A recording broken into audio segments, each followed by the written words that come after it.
Welcome to From the Heart with Maggie Linton and Carl Powell. Enjoy the conversation. Well, it's so good to see you again, my friend. You bring joy to my life every time I think about you and see you. And you're going through another transition, going to make everybody healthy and happy. Life is a crazy thing because you bring me joy too. And we've talked so many times before. Over, if you believe it, 12 years we've been back and forth talking. And Hmm. you've and I've seen you evolve into different things, and life has evolved me in ways that I have never even imagined. Uh, I thought when I started my whole journey with working with senior citizens that I was going to teach them some exercise classes, teach them a few breathing techniques, some meditation, and call it that. But what I learned in that journey was there was so much more to learn for me first and then to share. Hmm. So through my work with the AARP, I've been working with seniors with their body and brain health.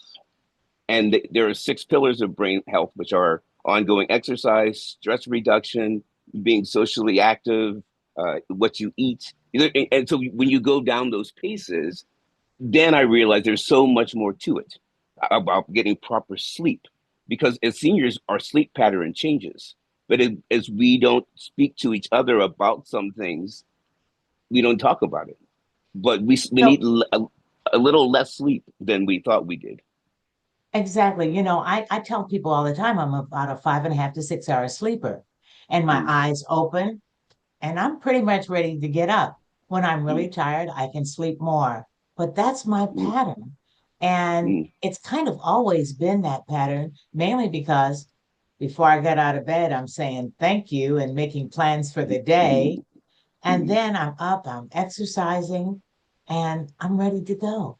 So I'm looking forward to that life. And that's what you have kind of done for so many other people, making them aware of what they need to do to stay healthy.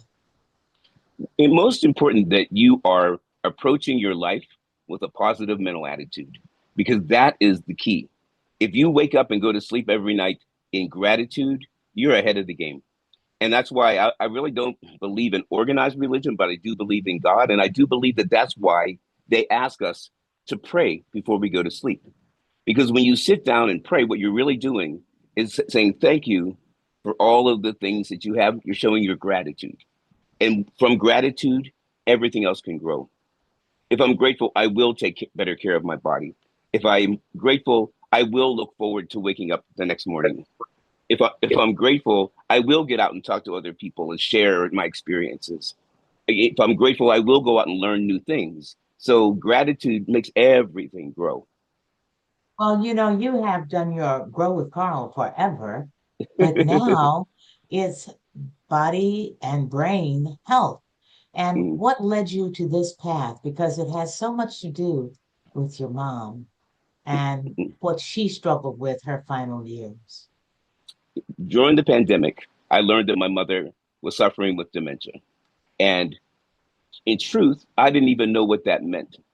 I knew that she was going through some changes, and I didn't understand those changes. She didn't understand those changes. And it took us over a 5 year period from the time she started having little experiences to her death that we both had to learn so much together. And as I learned that, I learned there are a whole lot of things about caregiving that I didn't understand. Like I didn't understand that when she got violent and angry, if I put my hands on her and sat her down, that that was okay. Because the first time I did it, I laid down and I cried. I had never put my hands on my mother in my life.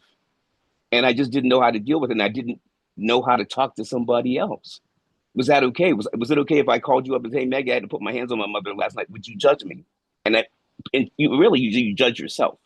So there were so many pieces of it before I understood what it actually is that I had so many regrets and worries around. And I just didn't have another caregiver to say, what is this? What's going on? Has this ever happened to you? And so through that experience, the pandemic happened. I closed my yoga business. Now, what am I going to do? So I had no idea. That's why I changed my name to Grow with Carl when I said I'm just going to grow from here. So I planted the seeds of growth and I said, whatever happens, I want it to be intentional because all the rest of my career has been a people pleasing expedition. Whatever people said they wanted, I created, but I Mm. wasn't planting the seed and creating it for myself. one of my lessons from the pandemic. So as I planted those seeds, I started with working with seniors. Then I started working with the AARP. Then they asked me to be on their speakers board to talk about brain health. And I thought, oh, this is a no-brainer. I can do this. And as I started to research, I saw, wow, all of these things are the things I needed to know while I was caregiving for my mother, but I didn't know. And Yeah, so but when, you've also discovered that so many other people were going through that.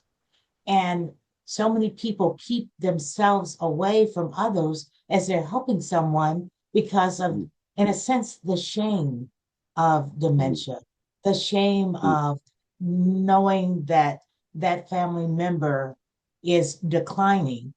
But mm. there is help out there, but so many people don't seek it. And it's hard to even, it's not readily available. Like I've talked to so many caregivers, and that's what has led me to this path that I'm on right now, who we've had the Me Too experience. You'll love this, but I talked to Maura last night, and she is going to be one of the authors in my book, and she's going to write about her experience with With her her mother. mom. Mhm. And I hadn't talked to Maura on the phone in 25 years. Really? And we got on the phone, and our entire conversation was, me too, me too. That happened to you, me too. And that really seals it for me that this is what I need to be doing because there's so many caregivers that have the same experience that they've never expressed it. In the Black community, we've been taught to keep our business in our house. So if grandma's going crazy, no one's going out in the streets and talking about grandma going crazy. So, but if you don't go out in the streets and talk about it, then you can't find any information and you can't find help. And And you so, also, so many people also think they're the only ones going through it. mm, And a lot of times I have a neighbor whose mm, brothers and sisters act like their mom is already dead. She's uh, not. But the one mm, caregiver is there absorbing everything.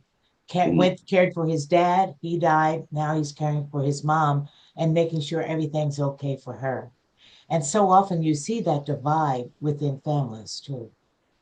yeah, that always happens. I mean, it's almost a natural thing that happens because each child, as an adult, they grow up and they grow their own opinions. I talked to another friend. She had the same experience. Her mother just passed. She's not speaking to her brother anymore because of the way he acted during her mother's illness. Hmm. So I think that that's one of the common denominators is we can't expect when we become adults with our siblings, pretty much we're living in our own worlds. So it's hard Right, to get those worlds back together when it comes to the one right, thing that brings you together. right. Yeah. And once that cord is cut, once mommy's gone, then we get to show who we really are and how we treat each other. So I think Hmm. a lot of caregivers and a lot of people, the caregivers I talk to, they have taken on the brunt of caregiving, and then the siblings come in and expect the brunt of the reward at the end. Yeah. And Yeah, so often that's what they're waiting for is the end results of how much money I'm going to get. And yeah, that's not what it's all about. It's the care yeah, leading into it. mm, I didn't experience that loss because my mom went into um, a coma for 3 weeks before she passed. So there was, mhm, and her mind was fine before then. My dad's were too, but they died 4 days mhm. apart. And Wow. that within itself was a shock. But even more so, my sister had kind of given up and acted like they were already dead. And so everything fell on me. And that's a Mm, hard burden. mm, No animosity between us, but it mm, is very hard to mm, accept. mm. It's strange. You just said your mother and your father both passed. When that happens, like my mother and my father are both gone, all of a sudden it gave me free reign to reframe my entire childhood. Because before they left this earth, I'm mad about this. You didn't give me enough of that. You didn't pay attention when I was in the third grade. All that stuff in your head. And now I go back reframing and looking what a great man my father was, how he was so creative and how he had the first dollar store in the world. So he opened a dollar store when he was in his late 20s as a Black man in Western Pennsylvania and was able to make that rock and work for years and Hmm. years and years. He had an Hmm. ice truck, he had a garbage business. I laugh because I'm so much like him. And I look exactly like him. It's almost frightening. Yeah, you've thrown up a couple pictures, and I'm going, whoa, well, no denial there from Daddy, for sure, right? Yeah. Uh, let's talk about this book that you've mentioned because very creative way that you're looking forward to putting it together with many people sharing their stories and hopefully helping many others. So it originally started that I was going to write a memoir about my experience with my mother.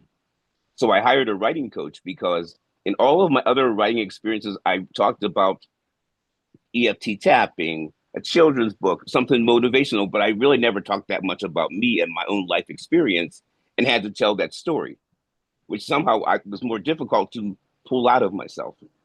So I hired the writing coach and I'm writing the book. And while I'm writing the book, I start doing things like I joined Hawaii has a dementia initiative coalition. And I joined the coalition. We're having our first Zoom meeting, and every single person in there had been or still is a caregiver, and everybody had a story. And I turned off that Zoom meeting and I sat there, and my brain just started to, oh my goodness, I've talked to so many caregivers, and all of a sudden, I'm realizing that everyone has a story, and how beautiful would it be, effective would it be to create a resource guide for people who are going through caregiving and have those questions that we all had, and give them answers and hope at the end of the tunnel. Because sometimes caregiving things feel so hopeless and you get so stressed out. And sometimes just reading words from another person that says, "Sister, breathe," because I've been through that, is a day changer, a life changer. So I really want to supply that resource for people to be able to say, I'm going through this. Let me read a few of these stories. And by the end, you'll have a smile on your face. Also, let's talk about the health of the caregiver because you've gone through your own health issues too, Mhm, also during the time that mhm. your mom was deteriorating. And you go, who do I go to for that? Yeah.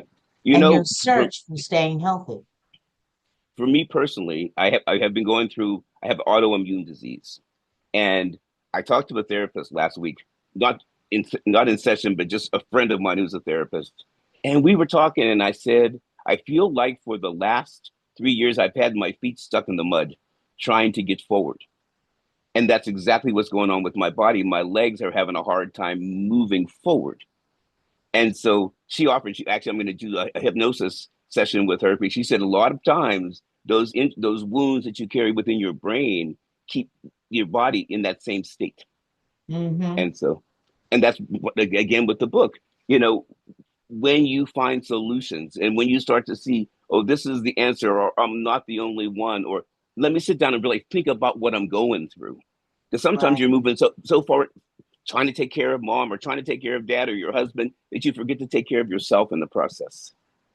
It's 17 to 25% of caregivers die before their patients. And that's just a general number. When people reach 70, if you're 70 and you're a caregiver, you have a 70% chance of dying before the person you're taking care of. That's what's crazy. And I know that for sure because I've Mm-hmm. had friends that has happened to. You know, you're Mm-hmm. expecting one to pass away and the other one does. And then we stand there and we say, oh no, I can't believe so and so's gone. And guess what? The Mm-hmm. caregiver is the one that's gone, Yeah. you know? And it's that's really startling. That shows you Yeah. how important it is for the brain and body to be cared for, in particular by the caregiver, Mm-hmm. Yeah. because they And I talk, also, in a sense, carry so much guilt too, because they feel they aren't doing enough. and I talk to caregivers and people who are on their way to needing a caregiver to participating in your own healing process. If you know you're about to need a caregiver, make sure you take good care of your body and keep yourself strong. Make sure that you can go to the bathroom by yourself because that's the one thing that's very hard for a caregiver to have to do. But if you keep yourself strong enough to just use the bathroom, get up and move here and there, you're helping your caregiver and you're helping yourself. But we're all going to end up in that place. I mean, it's inevitable. And we're going to need someone else to take care of us. And so if we learn how to take care of others and take care of ourselves at the same time, that keeps rolling forward. I'm taking care of me, I'm taking care of you. But as a caregiver, you really have to take care of you because that is ultimately the most important. You can't serve from an empty cup. And so many people are totally empty and don't even Yeah, want to admit it, do they? yeah, yeah. Yeah. So Uh, let's talk about the book concept again is so important. And I feel like you need to get the information out about how people can become a part of it, and also about the website, which is really, you've done a very fine job on that too. okay, well, let's start with the book and how people can get involved. And let me tell you, I literally came up with this concept on Monday in my head. I typed it up Monday night. I sent a newsletter out on Tuesday morning, and I put a little thing on Facebook. I need 15 authors for the book. I already have 7 in 2 or 3 days. But Wow. it has taken me to such beautiful places. There is a woman who I worked for in 1988. I have not spoken to her again since 1988. I put that feeler out on Facebook. She got to me, told me her story, and signed up for the book that day, no questions asked. And I believe that there are so many people that do have stories, who do want to share their stories. And it's more important, if we all share our stories together, we have so many more people that we'll reach. And that's what a book is really about. Who are you going to be able to reach with that book? If I wrote my book, I How might be able to appeal, reach. Yeah, right. I'm reaching my really. people, and yeah, I'm reaching a few people. But if it's 15 of us together and we're all taking that book out there, it's going to go worldwide. It can't help but not to. So I'm really looking forward to getting this out there, because one, the caregivers, I can't tell you how excited they are to tell their story, because it's something that they've been holding in for so long that they want to tell the world. We all do. I got through this, and this is how I got through this, with a smile on my face and a song in my heart, because that's the most Body's important still thing. healthy. Yeah, My body's still healthy too, and my yeah, brain not totally fried from it, yeah. because there's so many you have to deal with and take care of in that way. Mm. That's for sure. Yeah. Yeah. And that's why I changed the name of my business to Brain and Body Health, because I realized there was such a need. And as I saw the need, I wanted to fill that, because that's what I wanted to share with the world. And that Hmm. was such an epiphany for me, that I have been a people pleaser my whole life, which is not a bad thing, but I've always based what I do on what I thought would please people. I'm basing this on what I know helped me, so that I can help others. And it's completely changed the way that I think about what I'm delivering to the world right now. You know, the other thing, what you said, you were a people pleaser, but even more so than that, you're a concerned people pleaser. And you have gone beyond the call of duty for trying to make everyone realize how strong and how much is needed for their self-care and Mm, staying healthy. So yeah, this is just another expansion of it, because you know the brain is what really motivates and moves that body in the right mhm, direction. yeah. And another lesson that I got as I'm sitting down, and my health has not been great, was what I had to ask myself: what do I do best? And I realized what I do best is build community. Yes, you do. I Yes, look you at do. the magnificent body, the studio that I had opened 25 years ago. When you put 15 of that the picture up, I went, yeah, wow, yeah, yeah, I 50, was there. 50, yeah, 15 of those people still work out with me online. So I have been working with them for 25 years. We've seen ourselves going from young people to senior citizens, all together. But that sense of community is what keeps them together. And with the book, the same. I want to create a sense of community. I know there are a lot of caregivers who don't have the community to speak to each other, to talk to each other. There are so many caregivers that offer so many wonderful services I never knew about. But through this book, I can make a resource guide at the end. If you need this, you can contact this person. If you need this, you can contact that person. Resources for people to be able to find the help that they need. Sometimes it's nothing more than a phone conversation or email that says, I'm going through this. Thank you for helping me understand that I'm not alone. Because Yeah. caregivers so often feel alone in their struggle. You know, the other thing I think about, and my neighbor, he just entered his mom into hospice care. And so many people think, oh, they're going to be carried away they're in home, but you can ask for as much or as little as you need. And somebody's Mhm. going to be there who understands and will help you. Yeah. Help is all around us. Sometimes we just aren't looking for it in the right places. Mm, very Yeah. true. Very, And very true. with the book, I'm going to lead you to a place where you can find the resources and understand what you're going through a little bit better through the eyes of other people. Because a lot of times we are comparing ourselves to who, to who. So Yeah. compare yourself to these people that have already been through it and say, look, this person had a terrible experience, but at the end they learned so much, and you can't help but learn through that experience. My mother and I, we went through things. I thought, well, she has dementia, but I don't really know what that means, and the doctors never tell you. I never understood that dementia was the blanket, and Alzheimer's and all those other things are underneath of it. So the doctors told me your mother had dementia, but I never thought to ask. There are Mhm. 27 different types. But if you don't Oh, know, how do you know? How do you even I know if you didn't don't know know? that there were that many. Oh my Yeah. goodness. And I thought I knew Mm, something. I yeah. didn't, I'm Mm, just beginning too. And we mentioned moms and dads and family members, but my husband and I, Bob and I, wound up having a friend live with us the last 9 months of her lung cancer struggles mhm, because her kids were too busy for mom. She had her mm, mind, but her health was dramatically declining. And what she mm, needed more than anything was some joy in her life. And that's one of mhm, the things that the hospice nurse told me long after it was over. Said you brought her mm, joy because she was one of these people who tried to control everything in her kids' lives and they were walking away from her and she didn't know how mhm. to handle it, you know? Yeah. So, Yeah. And you don't realize the joy that you can bring to another simply by kind words and kind gestures. And yeah. we all are looking for love and acceptance. But when you're sick, you feel so bad to even ask for it because for example, with me and my illness, I don't want to be a victim. I don't. And so there were a lot of times when I probably should have asked for help, but I didn't out of bullheadedness, Stubborn. stubborn, right? And now when I go back and I reflect, what I'm learning to do more often is accept the help. It's okay to accept the help, and it's okay to say, "This is all that I can do today."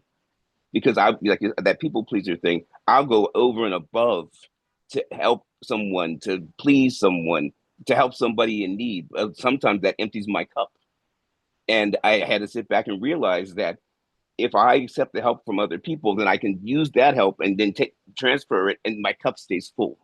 Yes. So it's acceptance. Yes. It's acceptance of this is where I'm at. This is what I can do. My favorite book is called "All You Can Do Is All You Can Do, but All You Can Do Is Enough." Because we don't know that sometimes. It's enough, and you have to give yourself grace to say, "I did the best that I knew at that moment to do." Now, Yeah. when I go back, I know a lot more about how I could have helped my mother, but I still have to tell myself at that moment when I was going through it, I did the best that I could with the information that I had. And so information is everything, is everything. Get out Yeah. there. If you're going through that struggle, get as much information as you can. You have to become an advocate for your caree because doctors and nurses, as hard as they try, they have a million patients. And sometimes people get shuffled over to the side. It's not intentional. I'm not blaming doctors and nurses. I know their jobs are hard, but I'm saying that's just the truth of the matter. So you've got to I think always. you Yeah, I think that you also need to point out that the person that your parents may have had as a caregiver may not be the right person at Yeah. that time. And it's okay to go and seek, like they said, get a second or a third opinion because Mm, there are some doctors, nurses, practitioners, PA, whatever the case may be, but that know just a little bit more or fit your needs just a little bit more. And don't be mm, afraid to go outside of that box and do mm, that. That's what I had to mm, do. I remember when my parents moved east, we're looking for different doctors, and we did a couple that weren't the right fit, but we mm, kept searching till we found the right fit. And that's also mm, important too. yeah. I just changed my primary care doctor because my last primary care doctor primarily didn't care. And when I talked to my new care taker, she said, "Why did you change?" And I said, relationships with doctors are just like marriages, and sometimes they just don't work. And it doesn't make you a bad person. It doesn't make the doctor a bad person. Our relationship just didn't work. And you have to find that. You have to find the doctor that you have that relationship, not because all doctors are bad, but sometimes the relationship doesn't work. And so you Right. have to find the right relationship. Exactly. Exactly. I just wanted to get that in there. All right. Tell people where they can go and what they can do. Okay. Okay. Because we could sit here, you and I could sit here and talk for another hour and a half, but we want people to know where they can go and what Mhm. tools they need to come with in order to be able to succeed and be part of this book. Okay. The book is called Voices of Care. I'm looking for authors who genuinely want to share their story and give a little hope and light at the end. If you're interested, you can contact me at carl@carlpowell.com. Just send me an email, say you're interested, and I'll get an information kit out to you that explains everything, what it costs, what the parameters are, when the due date is, when we expect to put the book out. So I'll send you an information sheet with all of that. But if you are interested, even if you don't know you're completely 100% in, send me an email and let's talk about it, because I'm never against having a good conversation. Because That is for sure. I'm just learning so much. I've learned so much just this week alone about kindness and support. I can't believe that so many people I called before I even got to what it cost, or they said yes. I saw the words you wrote about what the mission is, and yes, I'm in. Uh, I was blown. I thought I was going to have to work so much harder. I'm amazed. I'm grateful to everyone who's already contributed and been a part so far. And we just need about 7 or 8 more people, and it's a go. So we're hoping to get the book out and published by 15th of March, 2026. So if Okay. you're interested, please contact me, carl@carlpowell.com. Also, they can find out some on Facebook and under Mhm. what? And Carl Powell, if you follow me on Facebook, that's Carl Powell. If you follow me on Instagram, it's Grow with Carl. Grow with Carl also on YouTube. And I have lots of videos there. So if Yes, you're you do. interested. Yes, you do. And he can make you healthy. And then talk about the new website that you've created So the for new website, anybody. Yeah. I was so excited when I decided that I was going to step into a different, no longer about Grow with Carl, it's no longer about me, but about what the mission is. That was the first kind of aha moment that that's what it needed to be. As I started my journey working with seniors, everybody had the same thing. They were worried about their body and their brain health. And most seniors are worried because they've seen their parents go through it, their husbands go through it. And so they really want to stay sharp and aware. And so when I realized the need, I realized that this is really what I wanted to do. And it's what I've been pulling myself into for the last 5 years. That's what I've been growing into. So as I grew all the way up, and I thought, okay, here I am at the top of my beanstalk, and body and brain health is everywhere. So let's absorb that. I changed my brand. Right now I'm taking a course and becoming a body and brain health coach. So there is, and a completely different world than fitness, which I love. And I'm a senior, but as a senior, learning something like I'm learning brain health, I'm learning brain science, something that is totally over my head, but it keeps my brain sharp. Every time I go and I study, my brain on the other side starts to create and do other things. So, as I know for my own personal experience, the more you get into learning new things, the more your brain will keep you wanting to learn new things and learn hard things. Learn how to play the piano, learn a new language, because the tougher the lesson, the sharper the sharpening for the brain is. So keep learning, keep growing.